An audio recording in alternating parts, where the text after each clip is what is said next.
നമുക്കൊരു table decker ഉണ്ടാക്കാം കേട്ടോ. അപ്പോൾ ഇതുപോലൊരു ഡിസ്പോസിബിൾ ഗ്ലാസ് എടുക്കാം കേട്ടോ. നമ്മൾ ജ്യൂസൊക്കെ മേടിക്കുമ്പോൾ കിട്ടുന്നതാണ്.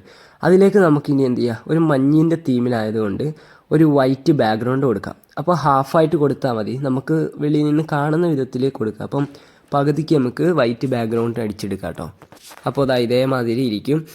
ഇനിയും നമുക്ക് വേണ്ടത് ഒരു പെങ്കിനാണ് കേട്ടോ. നിങ്ങൾക്ക് ഇഷ്ടമുള്ള കൊടുക്കാം. നമ്മളിവിടെ പെങ്കിനാണ് വെക്കുന്നത്. അപ്പോൾ ഇതുപോലെ വരഞ്ഞ് കട്ട് ചെയ്തെടുക്കാം. അതിനുശേഷം അതിനെന്ത് ചെയ്യുക, വൈറ്റ് പെയിൻറ്റ് അടിച്ചെടുക്കാം. അതിനുശേഷം അതിൻ്റെ ഒരു ഔട്ട്ലൈനൊക്കെ കൊടുക്കാം. പെങ്കിൻ്റെ ഡിസൈനിങ് ഒക്കെ വരച്ച് സെറ്റാക്കി എടുക്കാം കേട്ടോ. അപ്പോൾ അതാ നമുക്കിതുപോലെ കിട്ടും കേട്ടോ. ഇനിയിപ്പോൾ നമുക്കൊരു മല ഉണ്ടാക്കിയെടുക്കണം. അപ്പോൾ ചെറിയൊരു പേസ്റ്റ് ബോർഡ് എടുക്കുക. അതിനുശേഷം നമ്മൾ കൈ കൊണ്ട് എന്ത് ചെയ്യുക, മലയുടെ മോഡൽ കട്ട് ചെയ്യുകയാണ്. അത് കീറി കൊടുത്തതിന് ശേഷം നമുക്കെന്ത് ചെയ്യാം, അതിലേക്ക് വൈറ്റ് പെയിൻ്റ് അടിച്ചിടുക. ഇനിയിപ്പോൾ വേണ്ടത് ഉണങ്ങിയ ഒരു പൂ പോലത്തെ എന്തെങ്കിലും ഒരു പൂവാണ്. നമ്മൾ ഉണക്കിയെടുത്തിട്ടുള്ളതാണ്. ഇനി നമുക്ക് ആ ഒരു മല ഉണ്ടാക്കി വെച്ചത് നമ്മുടെ ഈ ഒരു കപ്പിലേക്ക് കയറ്റി വെച്ച് കൊടുത്തതിന് ശേഷം ഒട്ടിച്ച് അതിനുശേഷം ഈ ഒരു ചെടി വെച്ച് കൊടുക്കാം. അതിനുശേഷം ഇതുപോലെ ഒരു തെർമോക്കോൾ എടുക്കാം കേട്ടോ. അതിനുശേഷം നമുക്ക് ഈ ഒരു പെങ്കിനെ അതിൽ